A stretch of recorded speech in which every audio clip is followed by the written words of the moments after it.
साथियों, आप सभी का प्रकाश की राह चैनल में स्वागत है। साथियों, पिछले वीडियो में आप सभी को बताया गया था कि 8 अगस्त 1930 को बाबा साहब ने अपने अध्यक्षीय भाषण में कई बिंदु उठाए थे। उसका बिंदु नंबर 5, शर्त नंबर 5 इस प्रकार है। बाबा साहब कहते हैं, जब कोई ब्राह्मण होकर जन्म पाता है तो जीवन पर्यंत वो ब्राह्मण ही रहता है। वो कर्म कैसे भी करे, लेकिन वो ब्राह्मण ही रहता है। आगे बाबा साहब कहते हैं, इस तरह की राय देने वाले अपनाने के कारण बेहद निर्दयता के साथ घोषित किया जाता है कि हम जातवादी और इस देश के दुश्मन हैं। हर देश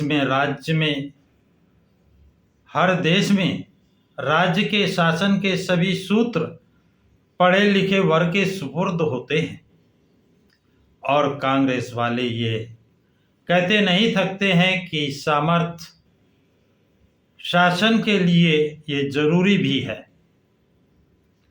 भविष्य में कोई भी हमारे मालिक बने, लेकिन सामंतों के हाथों में सत्ता सौंपते हुए सबकी सोच यही है कि सामाजिक और राजनीतिक मसले दो अलग अलग बातें हैं और उनका आपस में कोई संबंध नहीं है। इनका सामाजिक और राजनीतिक, ये बाबा साहब कहते हैं, दोनों अलग अलग मामले हैं। इनका कोई आपस में संबंध नहीं है। सद्गृहस्थों मानवीय जीवन के लिए एक प्रकार से यांत्रिक कल्पनाओं के द्वारा मार्गचित करने वालों से आपको सावधान रहना होगा। इस तरह की चोर कोशिशों से आप अगर सावधान हो तो आप पाएंगे व्यक्ति को उसके स्वभाव से प्राप्त गुणों से केवल राजनीति के लिए अलग नहीं किया जा सकता। बहुत बड़ी बात बाबा साहब कहते हैं कि उसका स्वभाव कैसा है और वो राजनीति में आकर कहे कि मैंने अपना स्वभाव छोड़ दिया है और अब बिल्कुल वो सद्गुणी बन गया है, तो बाबा साहब कहते हैं ऐसे पर विश्वास नहीं किया जा सकता है। जब कोई व्यक्ति राजनीतिक के नाते आपको वोट मांगने आता है, तब वो अपनी राय, हित संबंध और अपना स्वभाव कोट की तरह खूंटी पर टांग कर बिल्कुल कोरा बनकर नहीं आता। अपना व्यक्तित्व और अपनी प्रकृति सब साथ लेकर ही वो वोट मांगने आता है। साहब कहते हैं कि वो बिल्कुल जब कोई वोट मांगने आता है तो अपना राय, हित संबंध सब वो खूंटी पर टांग कर नहीं आता है, बल्कि वो एक जब आता है तो उसका व्यक्तित्व, उसकी प्रकृति क्या है, ये साथ लेकर आता है। आपको पहचानना है ये आदमी कैसा है। सामंत वर्ग की बुद्धि देश की बहुत बड़ी संपदा है, लेकिन इस बुद्धि के सहारे उन्हें शासन की स्वयं सिद्ध अधिकार मिलना कोई जरूरी नहीं। यह अधिकार उस व्यक्ति के चरित्र पर और बुद्धि का कैसे प्रयोग करेंगे, इस बात पर आधारित होता है। हमें सिर्फ कार्यक्षमता पर ध्यान देना होगा।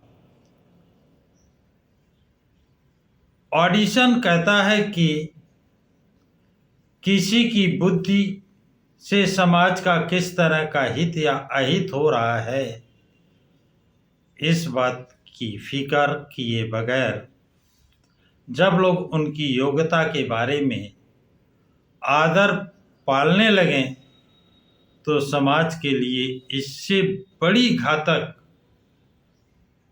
कोई और बात नहीं हो सकती। बुद्धि के इस प्राकृतिक देन का और कलात्मक योग्यता सिद्धि का इस्तेमाल सद्गुणों के विकास के लिए हो रहा हो तो सभ्यता को बाधा पहुंचाने वाली ना हो तो ही वह सिद्धि अमूल हो सकती है। हम जिनसे बात करते हैं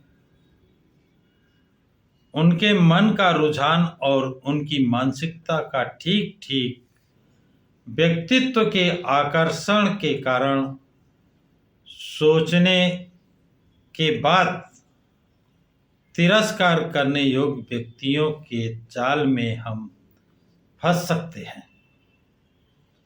शासन सत्ता पाने के लिए एड़ी चोटी का पसीना एक करने वाले अमीर लोगों के चरित्र के बारे में मैंने पहले ही विवरण दिया है, इसलिए अब और कुछ बताने की जरूरत नहीं है। लेकिन इन्हीं अमीर उमरावों के कारण इस देश में घट रही लज्जादायक घटनाओं को नजरअंदाज नहीं किया जा सकता। इस देश में 5 से 6 करोड़ लोग अस्पृश्यता का शाप भुगत रहे हैं। ये शाप और उनका दुख इतना भयानक है कि दुनिया में कहीं अन्यंत इस तरह का दुख दिखाई नहीं देता। हर मानव के लिए आवश्यक मूलभूत अधिकारों से उन्हें वंचित किया गया है। समान अवसर की कमी के कारण उनकी हालत बेहद दीनहीन हो गई है। ये समान अवसर मिलते तो उनकी हालत इतनी खराब न होती। अस्पृश्यों के अलावा इस देश में उतनी ही संख्या में आदिवासी और वन्य जनजातियों के लोग भी हैं। संस्कृत और सुधारों के उजाले में उन्हें ले जाने के बजाय उन्हें पुरातन और जंगली स्थिति में छोड़ दिया गया है। ये बड़ी लज्जा की बात है। स्वदेशी सामंतों द्वारा भूतकाल में जो सेवा भाव का अभाव और गैर जिम्मेदारी के ये जीते जागते उदाहरण हैं। इन अमीर उमरावों का बर्ताव भविष्य में पूरी तरह अलग रहेगा। इस पर भरोसा करने के लिए हमसे कहा जाता है, इस पर भरोसा करने लायक मैं भोला नहीं हूँ। मैं भोला नहीं हूँ। बाबा साहब कहते हैं इस पर भरोसा करने लायक मैं इतना भोला नहीं हूँ कि इन पर भरोसा कर लूँ। क्योंकि आज के इस शैतान में रातों रात बदलाव आया। किसमें? जो शैतानी कर रहे थे, जो दुराचार कर रहे थे, जो भेदभाव कर रहे थे, उनमें रातों रात में बदलाव आया और वो भगवान का दूत बन गया। ऐसा उदाहरण मैंने तो नहीं देखा है। बाबा साहब कहते हैं ऐसा उदाहरण मैंने तो नहीं देखा है। तो साथियों, आज की बात यहीं पर समाप्त करता हूँ।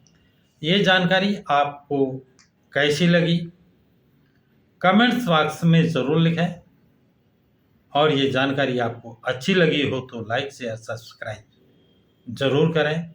सभी साथियों को जय भीम, नमो बुद्धाय, जय संविधान।